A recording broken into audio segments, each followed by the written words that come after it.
Assalamualaikum warahmatullahi wabarakatuh. Ahlan wa sahlan. Sebelumnya, perkenalkan nama saya Muhammad Yazid Ihsan dengan NIM 2511203021, program studi pendidikan bahasa Arab yang akan menyampaikan presentasi tugas ulangan akhir semester Filsafat Pendidikan Islam dengan dosen pengampu Dr. Habib Anwar Al-Ansori MPD. Selanjutnya, untuk pertanyaan yang pertama, berfilsafat termasuk dalam berpikir, namun tidak semua orang yang berpikir itu termasuk berfilsafat. Beri narasi penjelasan pernyataan di atas.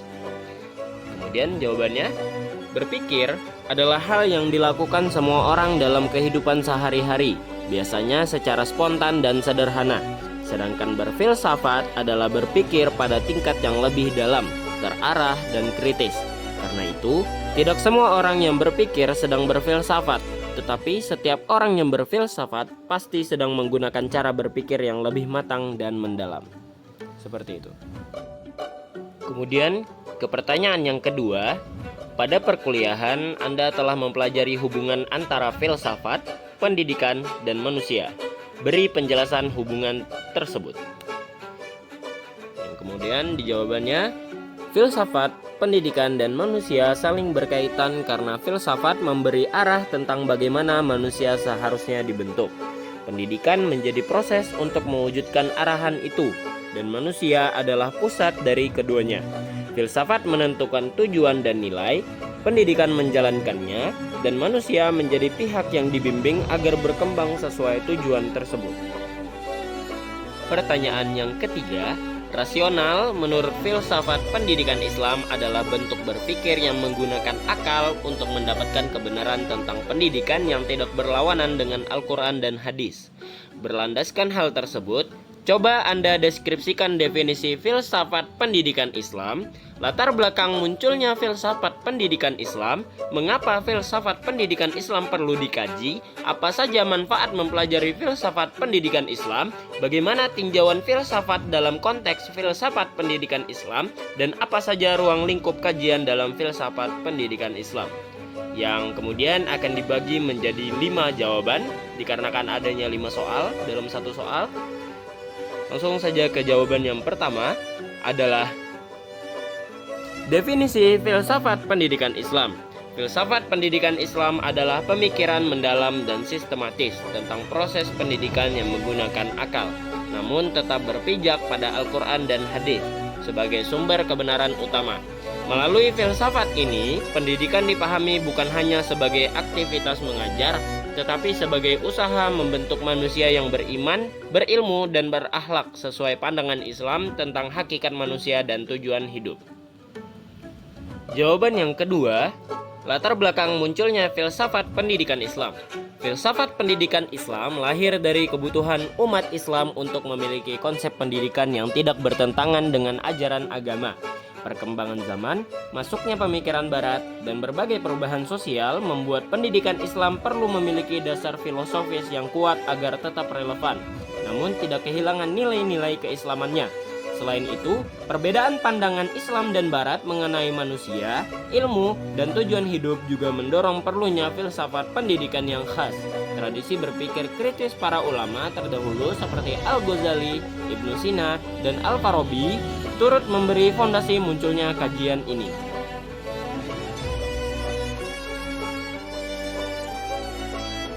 Jawaban yang ketiga, filsafat pendidikan Islam penting dikaji agar mahasiswa dan pendidik memahami arah, tujuan, dan dasar pendidikan Islam secara lebih jelas. Tanpa kajian filosofis, pendidikan mudah terpengaruh oleh pemikiran luar yang belum tentu sesuai dengan syariat. Melalui kajian filsafat, kita bisa menilai apakah suatu teori, metode, atau kebijakan pendidikan sesuai dengan nilai-nilai Islam, sekaligus membantu menghadapi tantangan zaman modern. Untuk jawaban yang keempat, mempelajari filsafat pendidikan Islam memberikan banyak manfaat, seperti membantu memahami konsep pendidikan secara lebih mendalam, melatih kemampuan berpikir kritis, serta memberikan dasar yang kuat dalam memahami tujuan dan proses pendidikan.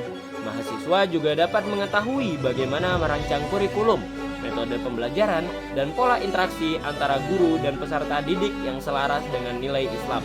Selain itu, Filsafat pendidikan Islam membantu kita menilai dan memperbaiki praktik pendidikan agar lebih efektif dan tetap sesuai dengan ajaran agama.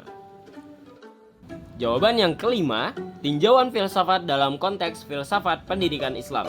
Dalam kajian filsafat pendidikan Islam terdapat 3 sudut pandang utama. Yang pertama, ontologi, membahas hakikat manusia, hakikat ilmu, dan hakikat pendidikan menurut Islam. Yang kedua, epistemologi, membahas bagaimana ilmu diperoleh yang dalam Islam bersumber dari wahyu, akal, dan pengalaman. Yang terakhir, aksiologi, membahas nilai dan tujuan pendidikan, termasuk bagaimana pendidikan harus membentuk akhlak, keimanan, dan perilaku yang sesuai ajaran Islam. Ketiga aspek ini saling berkaitan dan menjadi dasar dalam memahami keseluruhan proses pendidikan Islam. Kita lanjutkan ke pertanyaan yang keempat. Deskripsikan perbedaan aliran filsafat pendidikan berikut, yaitu aliran progresivisme, aliran esensialisme, aliran perennialisme, dan aliran rekonstruksionalisme. Dilanjutkan. Jawabannya yaitu aliran progresivisme menekankan bahwa pendidikan harus mengikuti perubahan zaman. Siswa dipandang aktif, belajar dari pengalaman, dan guru berperan sebagai pembimbing. Pembelajaran biasanya berbentuk proyek dan pemecahan masalah. Kemudian, aliran esensialisme berfokus pada penguasaan ilmu dasar yang penting. Guru menjadi pusat pembelajaran dan memberi arahan yang jelas. Kurikulumnya terstruktur, menekankan disiplin dan materi yang dianggap esensial.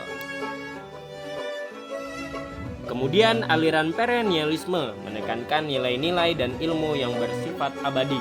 Pendidikan diarahkan pada pelatihan akal melalui teks klasik dan pemikiran mendalam. Guru berperan sebagai penuntun dalam memahami gagasan-gagasan besar. Dan yang terakhir, aliran rekonstruksionalisme melihat pendidikan sebagai sarana memperbaiki kondisi sosial. Siswa diajak kritis terhadap masalah masyarakat dan dilibatkan dalam kegiatan yang mendorong perubahan sosial. Guru memfasilitasi diskusi dan aksi sosial. Diteruskan ke pertanyaan yang kelima. Di dalam pendidikan Islam terdapat beberapa tokoh pemikiran pendidikan, diantaranya Kiai Al-Hajj Hasyim Al-Asy'ari dan Kiai Al-Hajj Ahmad Dahlan. Beri penjelasan ringkas kontribusi dan bagaimana konsep pendidikan menurut kedua tokoh tersebut. Yang akan dibagi menjadi 2 jawaban. Jawaban yang pertama, Kiai Al-Hajj Hasyim Al-Asy'ari berkontribusi besar dalam pengembangan pendidikan Islam melalui pendirian NU atau Nahdlatul Ulama dan pembaruan sistem pesantren. Konsep pendidikannya menekankan akhlak, kedisiplinan, dan adab murid kepada guru. Bagi beliau, pendidikan bukan hanya transfer ilmu, tetapi pembentukan karakter santri agar berilmu, berakhlak, dan menjaga tradisi keilmuan Islam melalui pengajaran kitab kuning dan pembiasaan ibadah. Kemudian, jawaban yang kedua, Kiai Al-Hajj Ahmad Dahlan memberikan pembaruan penting dengan mendirikan Muhammadiyah dan memperkenalkan model pendidikan Islam yang lebih modern. Ia memadukan ilmu agama dengan ilmu umum agar pendidikan lebih relevan dengan perkembangan zaman. Konsep pendidikannya menekankan pengajaran yang praktis, penggunaan metode modern, serta aksi sosial sebagai bagian dari proses belajar untuk memajukan umat. Seperti itu. Pertanyaan yang terakhir atau pertanyaan yang keenam, bagaimana konsep pendidikan Islam yang Anda ketahui? Serta masih kooperatifkah konsep pendidikan Islam itu ditinjau dari aspek kesejahteraan hidup? Serta jelaskan berdasarkan data, fakta, dan logika analisa Anda. Dan jawabannya akan dibagi menjadi 3 jawaban. Jawaban yang pertama, konsep pendidikan Islam yang saya ketahui adalah proses mendidik manusia agar berkembang secara menyeluruh yang meliputi aspek spiritual, akhlak, intelektual, dan sosial. Konsep ini memadukan ilmu agama dengan ilmu pengetahuan umum yang bermanfaat.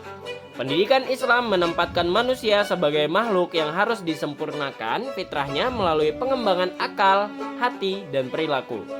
Jawaban yang kedua, ya, konsep pendidikan Islam sangat kooperatif untuk mendukung kesejahteraan hidup selama mampu menghubungkan nilai agama dengan keterampilan hidup dan kemampuan profesional sesuai kebutuhan zaman. Pendidikan Islam tidak menolak kemajuan, justru mendorong umat untuk menguasai ilmu demi kemaslahatan. Dan jawaban ketiga sekaligus terakhir, fakta sosial yang digabungkan dengan historis adalah banyak lembaga pendidikan Islam kini menggabungkan agama dengan sains, teknologi, dan keterampilan praktis sehingga alumni lebih siap bekerja. Secara historis, peradaban Islam juga maju karena perpaduan agama dan ilmu, sehingga konsep pendidikan Islam terbukti relevan bagi kesejahteraan. Sedangkan analisis logis yang dicampur dengan realistis adalah pendidikan Islam menanamkan nilai seperti disiplin dan tanggung jawab yang penting untuk sukses. Meski masih ada kendala seperti fasilitas dan teknologi, hal itu hanya masalah teknis dan tidak mengurangi kekuatan konsep pendidikan Islam yang tetap adaptif dan bermanfaat. Seperti itu, dan jawaban yang terakhir. Cukup sekian presentasi dari saya. Idza wajadtum khata'an fa huwa minni wa idza wajadtum shawaban fadzalika minallah. Arjullahi wa minkum. Assalamualaikum warahmatullahi wabarakatuh. Jazakumullahu khairan.